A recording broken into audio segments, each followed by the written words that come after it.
পড়াতে যাব বলে রেডি হয়ে নিয়েছিলাম, তার সাথে একটু ঢঙও করছিলাম। চুলটা আজকে ভীষণ শাইন করছে, সাথে ফেসটা বহুত গ্লো করছে। আর এই সমস্ত রাজ জানতে গেলে ডেলি ভ্লগ দেখতে হবে। চলো ভিডিও স্টার্ট করা যাক। মাকে খুঁজে পাচ্ছি না, আমার মা কোথায় থাকবে? আমার মা এই জঙ্গলে থাকে।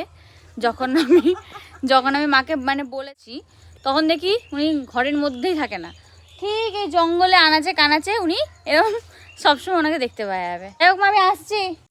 আর আজকের দিনটা কিন্তু ভোটের আগের দিন, যে কারণে রাস্তার সমস্ত দোকানই প্রায় বন্ধই ছিল।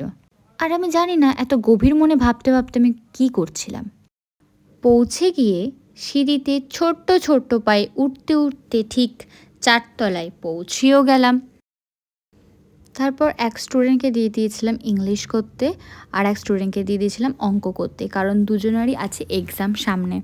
ওদের সিলেবাসও কমপ্লিট, তাই ওদের এখন প্র্যাকটিস চলছে। দেন পড়ানো কমপ্লিট হয়ে গেল।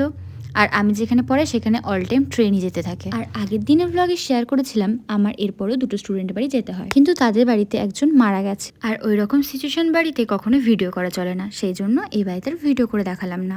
তারপরে চলে গেছিলাম এগরোল কিনতে। দেন এগরোল কিনে বাড়ি চলে যাচ্ছিলাম আমি। আজকে আর কোনো পড়ানো নেই, তাই চলে গেলাম সোজা বাড়ি। বাড়িতে এসে খেয়ে নিলাম এগরোল আর গরম গরম চা। আমি কিন্তু চা অল্প খাই। এখন আমি বাড়ি চলে এসেছি, আর বাড়িতে এসে মাকে খুঁজছি।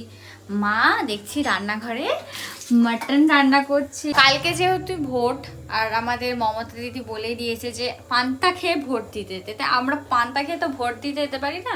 তাই মা আজকে একটু মাটন আর পোলাও রান্না করবে বলেছে। তো মাটন আর, তাই তো মা, মাটন আর পোলাও রেসিপিটা হবে, দিয়ে ওইটা খেয়ে কালকে ভোটটা দিতে যাবো। আর আমি সত্যি কথা বলতে গেলে মানে পোলাও আর মাটন কষা খুব ভালো খাই, মানে এটা একটা কম্বো যাকে বলে। চলো মাটন রেসিপিটা শেয়ার করা যাক নাকি?